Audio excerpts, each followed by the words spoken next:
Good evening and welcome to another episode of the Perceptive Podcast here on Game Wisdom, where we examine the art and science of games.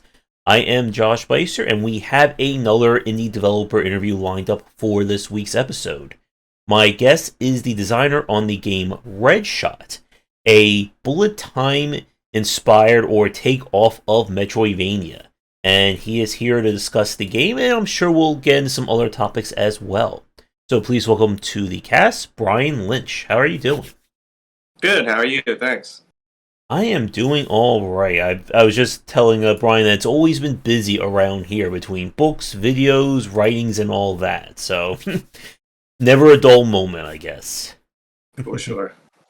So it is great to have you on, and thanks again for agreeing to come on. As I always say on these casts, if you are an indie developer working on a current or upcoming game or just want to talk game design, please reach out. I'm always looking for guests for these shows. So it is once again great to have you on, and I'm sure we're going to have a great cast today. Thanks for having me. So to get the ball rolling, since it's your first time on, for people watching us record right now, could you talk a little bit about who you are and what is your game dev background? Well, I don't really have much game dev background. I'm mostly a music guy. I was creating music for a while, and I started in college. I got this idea of a game, and I just started making it, and I started prototyping it, and prototyped it for about like 3 or 4 years, just kind of learning how to program and stuff, and learning game dev and everything that goes along with it, art, level design, all that, and eventually, I got pretty far with it, and then over COVID, I was like, oh, this should be more than a hobby. I could probably make this into like a sellable game, so I decided to finish it. And so I spent another 2 years finishing it, and here we are, now it's released. What inspired you to make your first game like a Metroidvania style game? Well, I always loved the old Metroid games, like Metroid, Super Metroid, Metroid Fusion. Played those as a kid, and I thought it would be a relatively easy first go at it, because 2D platforms tend to be a lot less complicated than working in 3D or something like that. But they also they're very compelling games too. They're not just generic. I mean, they're kind of oversaturated now these days, but when I started making it, they were the most appealing version of a 2D game to me. It's a Metroidvania.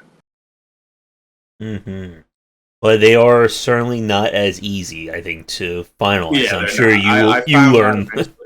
Yeah, but at the time I was like, okay, this probably wouldn't be that hard. If for a first game, it would kind of work. I think those are famous last words from a lot of indie developers I've spoken with. Yeah. I'm glad I finished it, though. I'm super proud of myself. I honestly, for a long time, I didn't expect to ever finish. And so I'm pretty glad about that. And it's always great to see the project come to fruition at the end. Oh, absolutely, yeah. So for the people watching us record, what's kind of the elevator pitch for Redshot? I'd say I have the subtitle as a bullet time Metroidvania. I think that's pretty succinct summarization of it, but it's basically a Metroidvania with really fast-paced action. So you use the slow motion button to pull off neat tricks. Like you can shoot bullets in the air. You can slash at a bullet or a projectile and have it bounce back. Do all this kind of crazy stuff, and that was basically where I wanted to consolidate all of the design around that feature.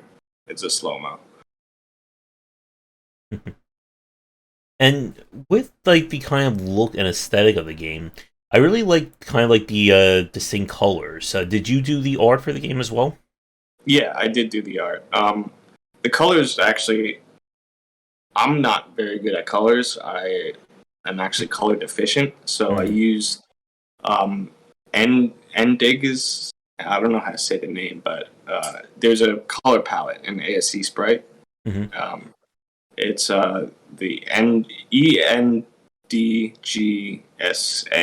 I think is how you spell it, and he has a 32-bit color palette. And I use that for the base of it, and then I just added to it and adjusted it as I needed. So that's where I got the colors from, and then all the art I drew myself. Nice. And with designing Redshot, how long have you actually been like working on the game for, like total? I started in like 2014, so probably like 7 years or something like that. But it wasn't full time or Okay. anything. It was like for the first 4 years, it was just a hobby. I'd do it whenever I felt like it, and then for the last 3 years or so, it was like kind of a part time thing. I would again work on it when I felt like it, but more often because I knew I was actually going to finish it and try to sell it. Hmm.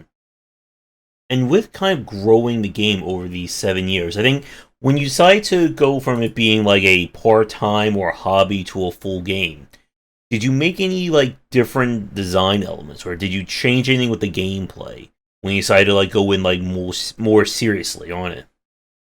If anything, I just removed stuff because I just had so many features. I was like, okay, which of these can I actually finish?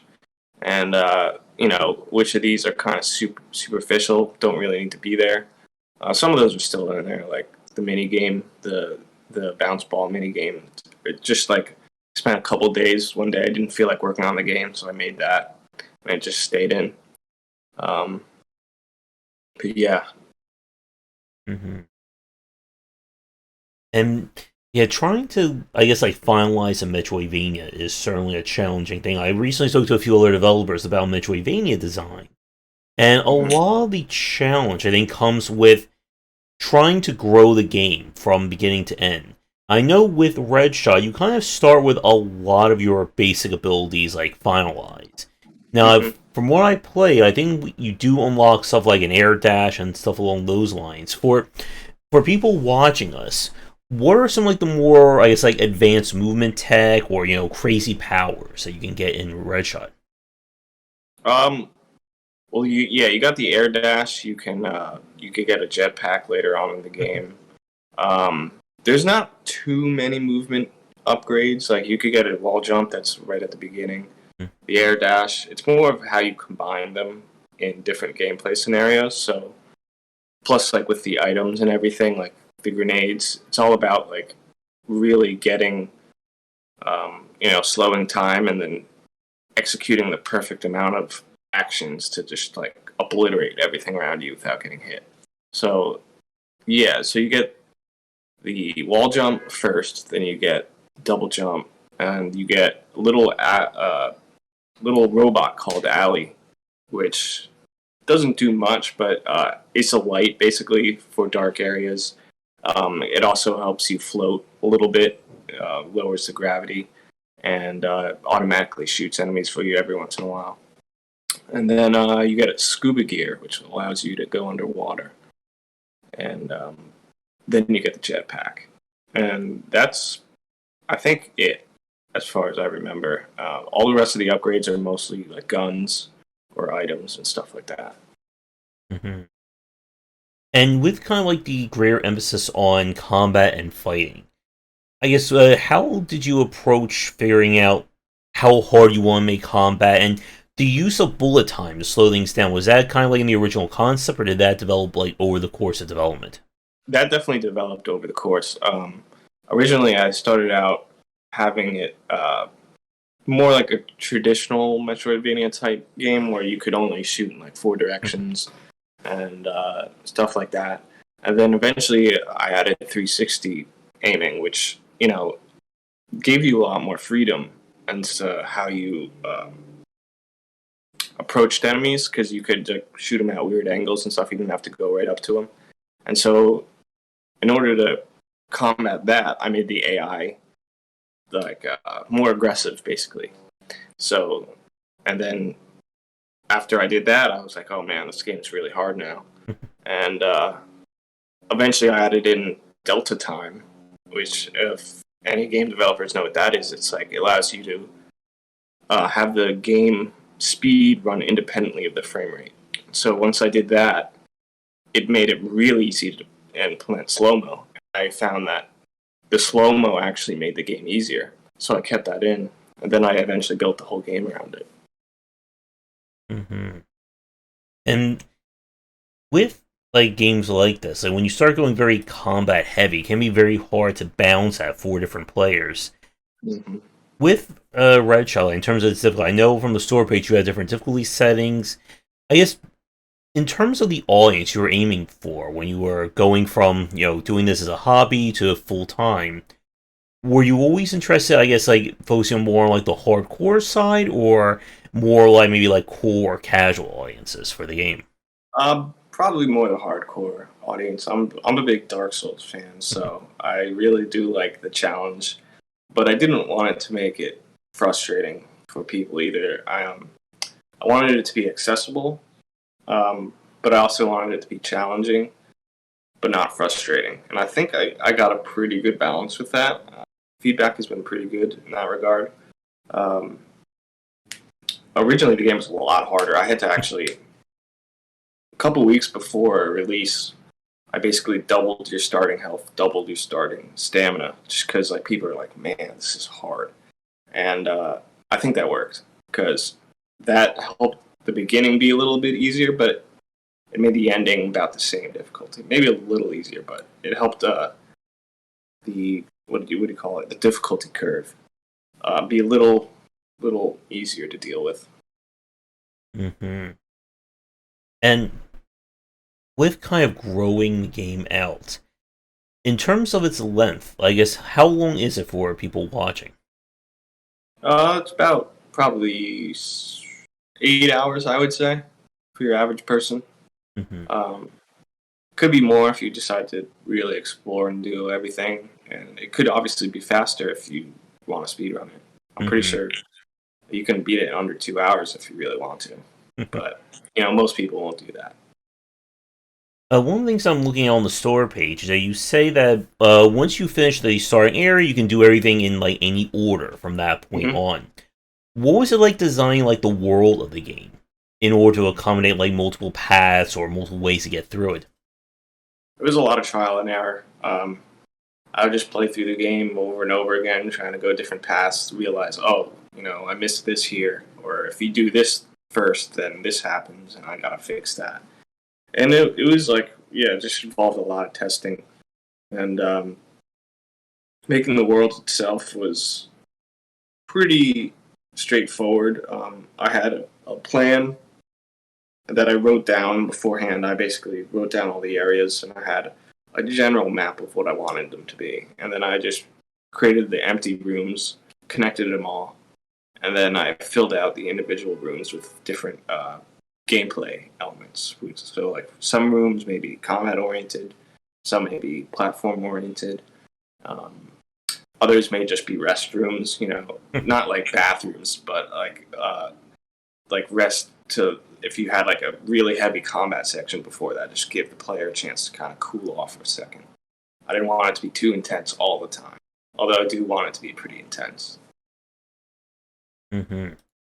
And with the kind of emphasis or aiming the game to be like speedrun friendly, how did that approach, I guess, like affect like the design of the game or even just like the level design? Um, well, it definitely affected the dash jumping. So if you slide and then jump while you're sliding, you'll get a boost of speed, and that was actually a bug that I kept because it was just so fun. It just felt good, and so that was definitely an aspect that I was like, okay, speedrunners are going to probably like this a lot. Um, as a level design, I tried to make it as speedrunner friendly as possible, but it wasn't really a primary consideration. I mostly wanted to make the levels like um, different, like each room to be different, and not have any too much repetition in the levels. Because I see a lot of Metroidvania games where, like even in the original Symphony of the Night, there'll just be hallways with like the same enemy like eight Mm-hmm. times, and it's like, okay, like I get it. I fought that enemy once, but I want to fight them in like a different arena with like different aspects of it. And so that's what I tried to put in Redshot. Make every room different, not repeat myself too much. Mm-hmm. And yeah, trying to get that like feel of enemy placement, world placement is tricky because, as you said, like there are a lot of Metroidvanias where it's just a bunch of this empty, nondescript hallways that really don't Yeah, do anything. But at the same time, if you just try to make the levels super compact, it's just like every room being unique, then it just blows up the amount of work you need to do dramatically absolutely. to make Yeah, sure that everything is exciting every single room. yeah. It takes a balance for sure. I mean, I definitely reused a lot of assets, a lot of enemies, a lot of tiles, but I tried to do it in like slightly different way each time. So maybe like one time you fight an enemy, you'll be in a big open room. Next time you fight them, you'll be in like a more compact area, so you have less mobility, and it will force you to kind of think of different ways to approach the situation. Mhm. With the weapon design of the game, you have like your mix of, shotgun, explosives, that kind of thing. What was it like designing the different weapons, or how did you want to make the weapons work in Redshot? I wanted to make them all really beefy and powerful. I wanted them to feel good. No matter what weapon you're using, I wanted to feel like, damn, like this is a beefy ass gun. And so, except for the starting pistol, of course. Although that still does its pretty good damage if you charge it up. But yeah, that was definitely really important for me. So I wanted to make them all feel very powerful. So they all do pretty good amount of damage. The sound design was definitely a big factor in that. I wanted to make them sound juicy, so I spent a good amount of time creating gun sounds. Uh, they're almost all my own gun sounds in the game, so I'm pretty satisfied with that. And other than that, it's like I just look toward Axiom Verge and like all the creative guns that he put in his game, and I tried to do that. Although there's not as many guns in Red Shot, I think they all have their own place, and they all are very polished. And that was what I was aiming for, basically. Mm-hmm. With your background in music, with like the different weapons and that kind of game that feel right, what was like kind of like the process for developing like the sound effects for a game like this? So it involves like basically the same thing as I would do in an electronic track. I basically use a VST called Serum, and I basically just start with a sine wave or a triangle wave, and I'll just edit it. I'll add in effects, LFOs, volume automation, and stuff like that. And then I'll layer them all on top of each other to create gun sounds. And it's pretty satisfying, to be honest. It's a lot of fun. Now, I guess with developing like the long road of Red Shell, like going from beginning to end, like as anyone who's watching us knows, Metroidvanias tend to evolve, and that also means changing the level design as you go from beginning to end. What was the approach, or like how did you want to change how the levels or how the challenge grew from the start of the game to the end of it? Hmm. It's a good question. Um, well, I knew I wanted to be different areas, and I kind of just went with the generic stuff. I have the desert area, I had the snow level, I have the forest area, and like the dark caves kind of area. Um, as far as difficulty goes, like developing the difficulty, it was basically just throwing in more powerful enemies, more complex combat encounters. Yeah, and I don't have many puzzles in the game. That was originally something that I wanted to put in the game, but I figured the game was so combat oriented that I felt like just puzzles would kind of slow it down too much. So yeah, and also the navigation. I wanted to make the navigation a little more involved, especially since, after, like you said, after the first area, it opens up. It pretty much just becomes a giant maze. Like you can go anywhere at any point. You can go visit any area.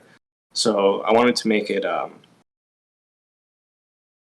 yeah, like very open too. So I didn't want the difficulty to be like too much, so you can kind of go wherever you want. But I did a good balance with that. I don't know for sure, but you can beat the game in any order, and I don't think it ever becomes too easy. Although I've gotten some complaints that the ending is a bit too easy, so I might change that in the future. But I think overall, the balance of it was pretty easy.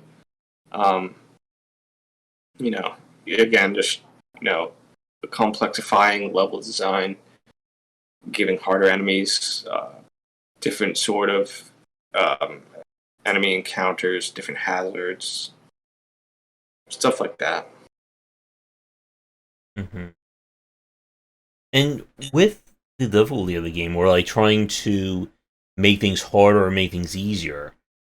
I guess besides just like lowering the enemy values or changing where they showed up, in terms of like the movement tag, like how did people find moving around in the game? Like once they started getting into it or playtesting? I think they really liked it. I spent a lot of time on it.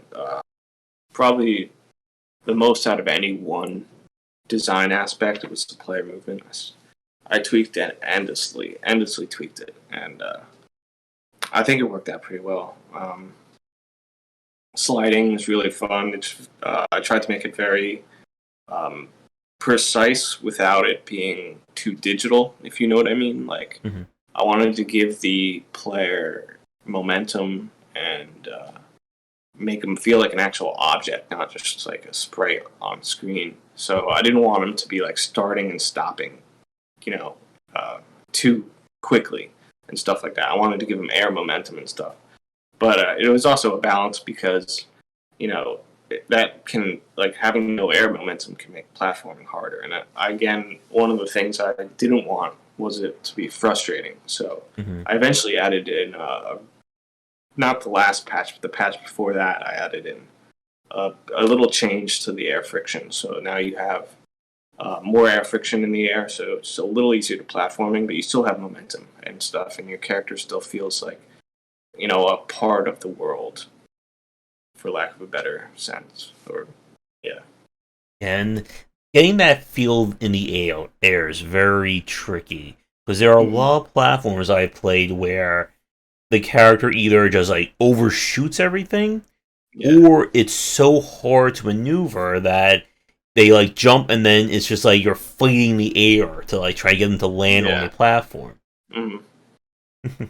Yeah, I spent a lot of time on that, tweaking the friction values, tweaking the jump height, everything. And also eventually added in a little, I guess you could call it feature, but if you basically almost make a jump and like your feet is right on the edge of like a platform, your character actually warp up and step on the platform. So that just makes everything a little bit easier. If you just barely make a jump, the game will let you do that.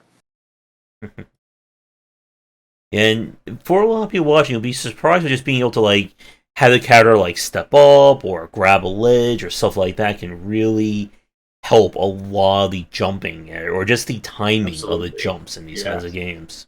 Yeah, even coyote jumping is in the game too. If people don't know what that is, it's basically if you leave a ledge, you can jump even if you're not still standing on the ledge a little bit after you leave the ledge. So it just makes everything a little easier. It prioritizes player intention rather than the actual situation of the game. And different Metroidvanias, different platformers always have very varying different rules for like how you have that kind of timing. There are some games I play where you can just like coyote jump all the way down as you're falling down. Then there's some games where it's so precise that it really turns into that kind of advanced speedrun tech. And how the game is balanced around this is always a factor as well. Because if you make it like almost the jumps required, that you need that little extra hang time from a coyote jump, it can become very frustrating for someone who's not used to that. Yeah, for sure.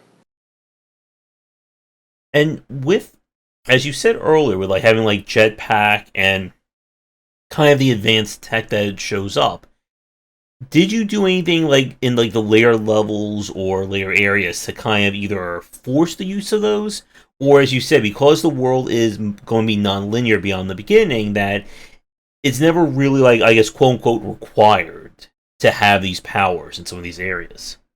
Um, yeah, for the most part, they're not required. For the main bulk of the game, you can basically get anywhere at any point. There are definitely secrets and stuff that you can't get without certain upgrades. But yeah, and it's not till the end of the game where I really force you to use the upgrades, like the jetpack. The last area of the game is like the castle, um, and there's areas where basically you're doing air combat, and you can't do that without the jetpack. So yeah, in the last part of the game, I definitely force you to use the upgrades a little bit more, but for the main portion of the game, it's optional for the most part. One thing that we didn't touch on is the boss design. What was the approach or the methodology for creating the bosses in the game?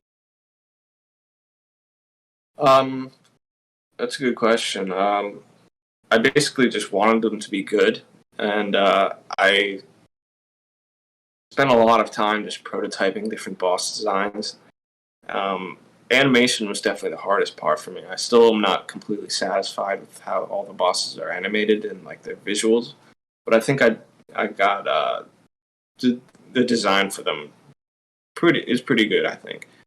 Um, Basically, it was just a lot of playing a lot of different games, looking at their boss fights, seeing what can I take from this, what can I what kind of attacks are these bosses doing, what kind of arena are they fighting in, what can I do to make this boss fight more interesting. So I think the first boss I made in the game was a little mini boss ninja guy, and he's pretty much the same as he was in the beginning of the game, and he was basically just following you around and being really aggressive, and that was kind of like the start of, okay, this is kind of how I want the combat to feel like. And so from there, I kind of made the bigger bosses, and I basically my philosophy was make them really aggressive, and make them, you know, feel like they're really coming after you. So you really have to use the slow mo. Because I wanted, like, if at anything, you really should be using the slow mo during the boss fights because they're just so crazy and intense. But I also wanted to make it so there's a lot of things you can do to kind of turn the tides on them. So, like, yeah, there's this one boss fight to the middle of the game, the gunslinger, and he'll basically shoot a bunch of bullets at you, and you can, like, slash your sword and hit him back. And so kind of like the Ganondorf in Ocarina of Time, like that kind of thing. But it's only possible if you do it in slow mo because the bullet moves so fast. So yeah, there's a lot of that.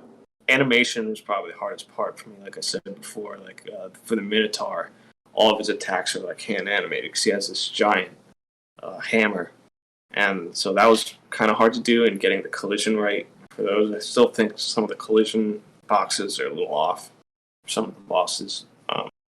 But yeah, it was hard. Boss fights are definitely very hard to create, but very fun too. It's really rewarding when you get a boss fight feeling good, and I think that's the highlight of the game for me, at least, was making and playing the boss fights. I'm sure there's someone who will speedrun the game who won't use slowdown. They'll just get that Oh, I'm timing sure. Yeah, perfectly. yeah, it's definitely possible. That's for sure. It's just it wasn't designed for that, so I don't recommend it unless you're really hardcore. I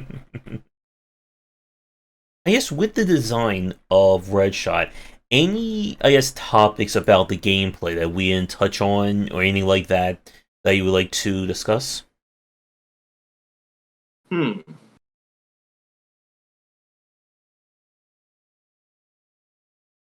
Well, I spent a lot of time on the background art, and it kind of disappointed that I got a lot of complaints about the background art. being too what's that? Clashing with the foreground too much. A lot of people say that they can't tell what's foreground, what's background, and that's totally valid. Like that's definitely something I have to work on.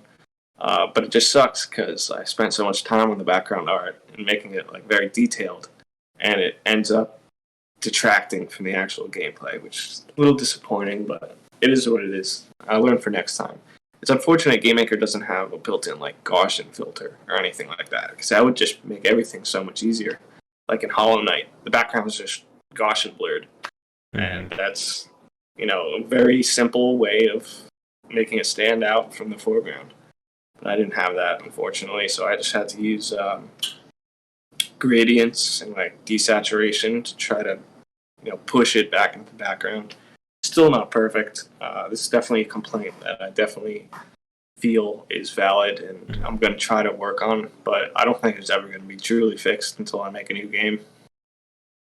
Yeah, and that's one of the unfortunate things about like games that really go for very stylized or very visually unique backgrounds like that, or even just foreground elements where it's so easy to get in the way of the gameplay, especially when it's like a very fast paced or very, I think, reactive focused game. Because I've played a lot of titles like that where I'm trying to dodge, and yes, there's things floating and shining all over the place, and it just really wrecks your ability to kind of like process what's going on.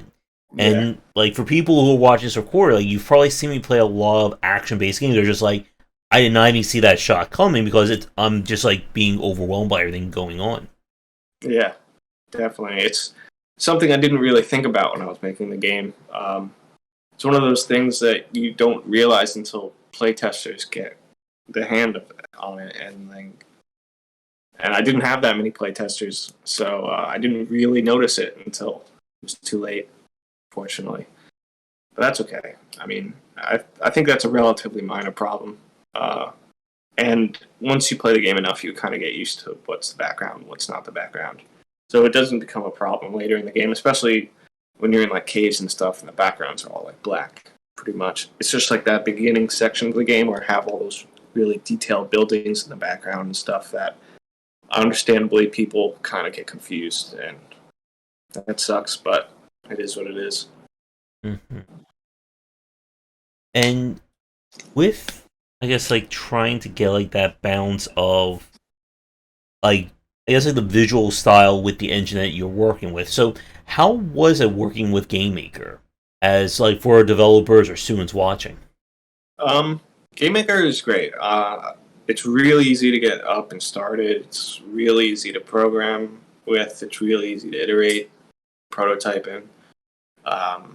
It's lacking a lot of features that I like in other game engines like Godot or Unity.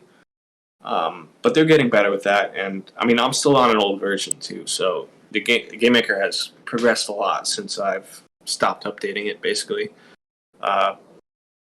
One of my biggest complaints with GameMaker, which I think they fixed, was only support for 2D arrays. You can't have 3D arrays in there, at least in the one that I was using. So that kind of was really difficult to me, creating the inventory system, because that's just all arrays, and I had to put each section of the inventory system in their own 2D array. So I just have all these fucking variables everywhere, and it's just a nightmare to deal with. I think they fixed that though. They've progressed the GML, the language, a lot since I've stopped upgrading it. So it should be way better than that now. Yeah, I think I remember when I played the game on stream I think probably like a few months ago. At this point, again, it's so hard to keep track of things. Yeah. I think the inventory did feel like a little bit weird to like make use of. I'm pretty sure I accidentally like dropped a gun I didn't want to just by trying to figure out like where things were going. Yeah, the UI and everything like that was definitely difficult for me, because that's another thing about GameMaker. Has no UI tools at all, so I had to program it all by hand, which was pretty exhausting and time consuming, and definitely not ideal. So yeah, there's probably a lot of problems with inventory and just the menu systems in general. But I think they work good enough for now, at least. It doesn't break the game, at least. So it's good. Yeah. And I guess no question I want to ask you about regarding the level design. With the different like unlockables or different upgrades you've hidden around, one thing that I'm always curious about when it comes to like Metroidvania design in particular is how did you settle on what are like the bonus things to find in your game in terms of upgrades? So, like health, damage, stuff like that. And like how did you balance that with like the rest of the game? Because as anyone who's played Metroidvania knows, there's always that push and pull between do I balance a game on the account the player's going to get every single health upgrade, or do I just balance it on them getting just like the basic stats and that's it? Yeah, that's a good question. I basically balanced it around assuming the player would get probably like half of them. I know if you do get all the upgrades in the game, you're going to be really OP for the end. Um, but I try not to worry about that because I figured the game is hard enough as is. If someone wants to make it easier by like go finding all the upgrades, that's fine with me. Like, do your thing. Um, there's another part to that question. Can you repeat that? I guess in terms of how would you balance a game on, how few or how many of the Okay. Yeah. optional stuff the player got? Yeah. So honestly, I just kind of winged it. It's definitely very hard to balance that. I as far as like choosing the different upgrades, I knew I wanted health. I knew I wanted stamina because those are like givens. And then I have the guns that you can find, but you can also buy those. You can pretty much buy anything that you can find in the game. And then I have the hats, which was like a bonus I added to give you more incentive to explore because I knew finding health upgrades and stamina upgrades, that's great, but it's not very exciting. Finding a gun is pretty exciting. And then finding a hat, that's pretty exciting too because you get these unique um, stat up boosts. Like, for instance, if you get the sharpshooter hat, it'll make your gun shoot farther. Or if you get like the Pope hat, it'll make health items heal you more. So, that was definitely interesting to put in the game. But I think I would definitely wanted to put in more upgrades, and I just couldn't think of what else to put in there because most of the upgrades are just health and stamina. And as far as how many of them, I just tried to give them a balance of like there's at least one of each type in every area, probably two. And I tried to give a good balance between having them be like really hidden and then like sort of hidden where you can see them but you don't know how to get there, and then just having a few every once in a while that's just like if you go over here you'll get it, and just give the player a little nice reward for exploring. And trying to get, all these crazy powers and, bonus stuff to work can be very challenging. And again, like with kind of like that speed run aspect of it, I'm sure there are people who figure out like optimal hats and weapons just to blaze through. Yeah, oh for sure. There's a bunny hat actually that makes you run faster, so that's probably going to be speedrunner's favorite. But yeah, I put all those in just to have a bunch of variables to have people experiment with it because I wanted the game to be like about using all the things at your disposal to be as efficient as possible, basically. So, like have throw a grenade to get rid of those enemies, and then rocket launcher up there to get rid of that one, and then maybe another item to get rid of that one, all in the span of like 3 seconds. And that's like how high level play of the game. And that's one thing I actually feel like I didn't do well enough in the tutorial was really teaching people how to play the game at like a higher level the way you're supposed to. Because I see a lot of people play it and they just play it like any other Metroidvania, and that's fine. But it's it takes a little bit to get used to the bullet time mechanic. I've heard a lot of people say like, "Oh, I completely forgot the bullet time mechanic was there." It's like, okay, that's definitely something. That's definitely my fault for not like making it prominent in the tutorial. And yeah, like high level gameplay. I think this game can go pretty far with it. I know I've done some pretty insane stuff in it. Unfortunately, I didn't record it, but I feel like I didn't do well enough to teach the players all you can really do with the movement and upgrade mechanics in the game. And that's something I'll try to fix for next time for sure. And I can rant and rave about tutorial and onboarding for like the next like 3-4 hours easily on that topic. And it is very hard when you're trying to design like advanced mechanics and systems of how much do you lead the player into it, and how would you just flat out say, hey, this is, so and so, you use it to do this, and you can also do that with it. And I've played a lot of Metroidvanias who've had that challenge of, I'm going to give you some crazy ability, and then I'm not going to tell you anything else about it. And then it's like, okay, yes, sometimes a player will stumble across... Oh, well, here's one of my favorites. There are a lot of games where if you shoot down while you're in the air, it gives you that little extra jump, or even you would, like, attack up. So you get, like, that kind of... It's almost like a quasi-double, or in some case, triple jump. Some games will just flat out tell you, hey, you can do this. Other games don't do that. But then you have that problem of, well, what if I require the player to do this and they have no idea that it even exists inside the game? Yeah. And then they all get stuck wondering, well, why can't I make any jumps anymore? I have no other jumping power. Mm-hmm. Yeah, it's really difficult getting a balance between like telling the player enough where they can basically figure everything else out on their own, but not telling them so much where it's like they feel like they're being hand-holded and it's just like, oh, let me play the game. So yeah, it's a hard balance. I basically did the route where I tell them, okay, yeah, you can do this and this and this with this feature, and then I just drop it and never mention it again. So I think there's a good balance to be had between telling them enough where they can figure the rest out on their own, so they feel smart, but not so much where they feel like they're being handheld and yeah. Yeah, and when I just did an interview with the developer of Haku, we had some fans of the game on, and they were talking about how, like, a lot of, like, the people who play Metroidvanias typically like, advanced challenges. Like, they're the kind of people who will do all kinds of crazy, okay, let me figure out if I can do a jump into a slide, into a super dash, that'll get me through a level. Mm-hmm.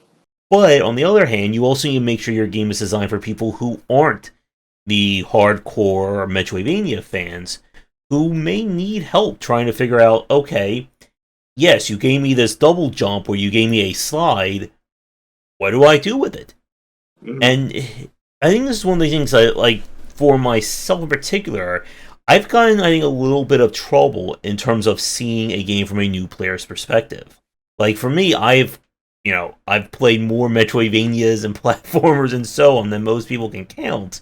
Yeah, so same. It's hard for me to go, oh, well, I know how to experiment with this triple jump into a dash, into a uppercut, into a wall jump.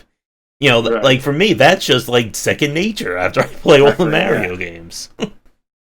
Yeah, it's definitely important to keep in mind that, not everybody has played as much video games as you have, especially when you're developing a game like I did, and I'm just playing it all the time. And I just get used to certain things about the game that when I put it in someone else's hand, especially someone who's like doesn't really play video games that much, they're just like so confused. I'm just like, oh yeah, you just go do this, this, and this, and they're just like, what?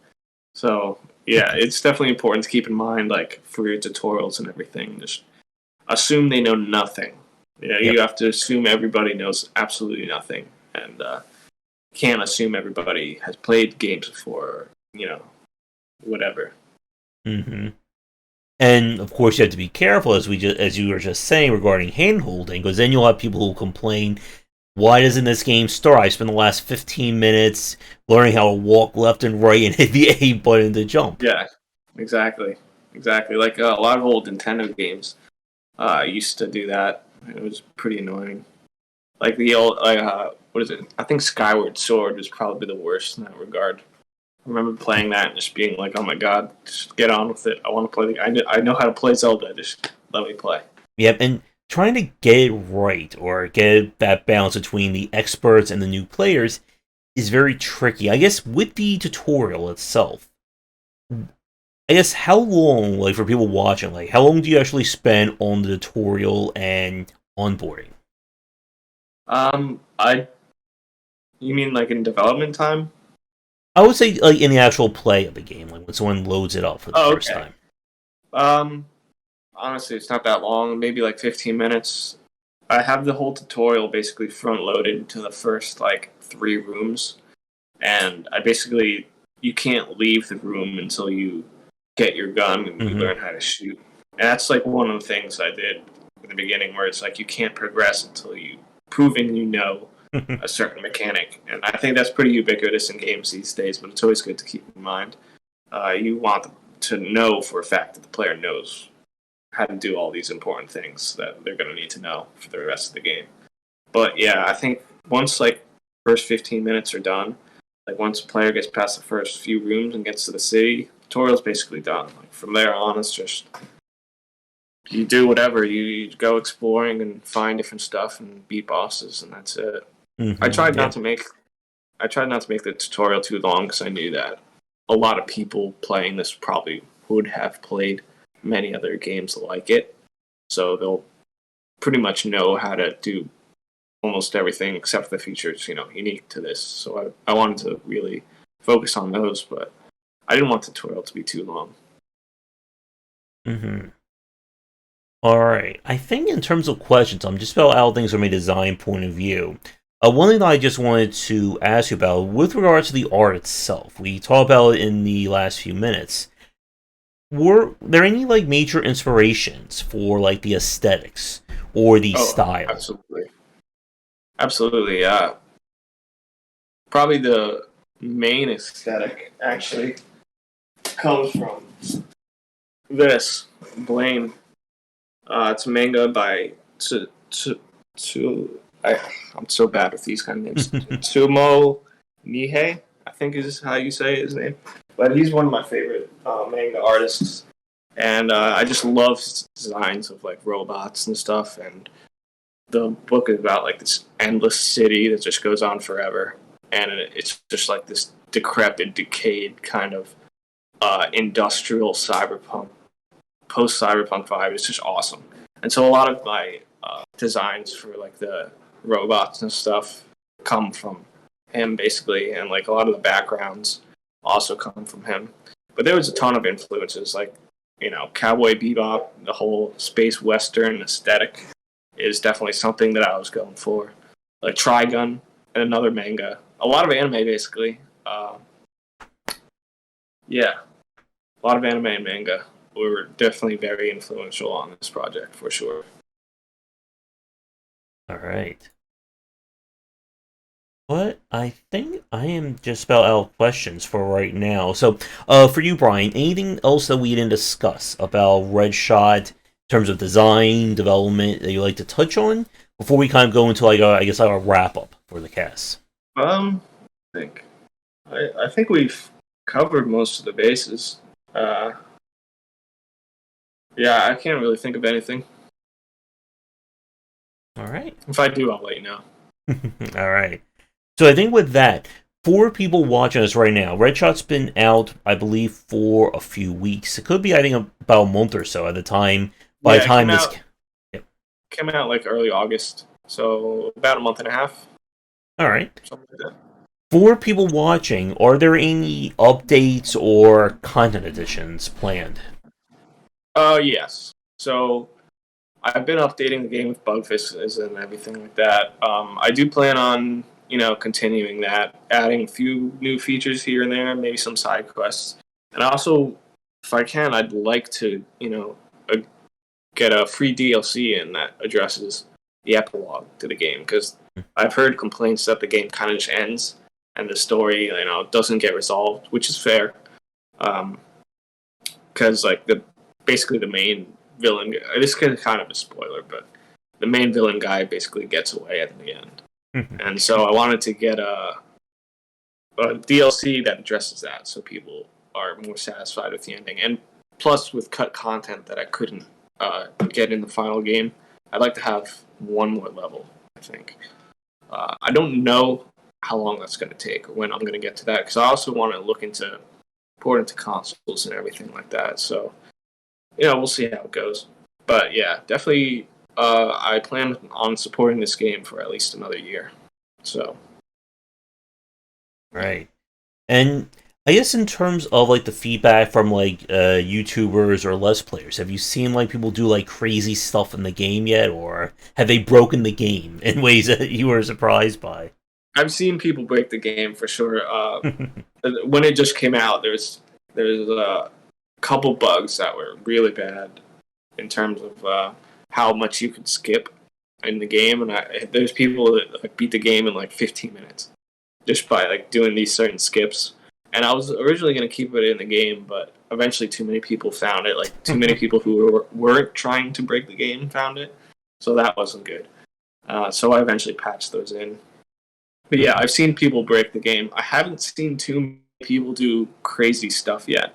I feel like the game's just not popular enough for people to really get into, going in deep into the combat system and really, just obliterating everything in like stylish ways. But I'd like to see that eventually, if I can. That would be awesome. With like trying to break the game like speedrun style, again, I think that's definitely another thing that Metroidvanias really lend themselves to, in terms of just all the different ways you can kind of exploit those mechanics. And I guess like for yourself, like when you were playtesting the game or come with abilities, like did you try to like purposely like break your own game? Like were you trying to figure out like how far can these mechanics really go?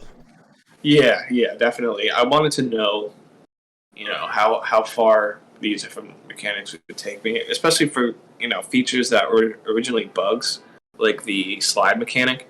Like those, you got to be careful with because you got to understand why the bug's happening, and you got to adjust around it. You don't want to just leave the bug in because it might have compound effects on other things.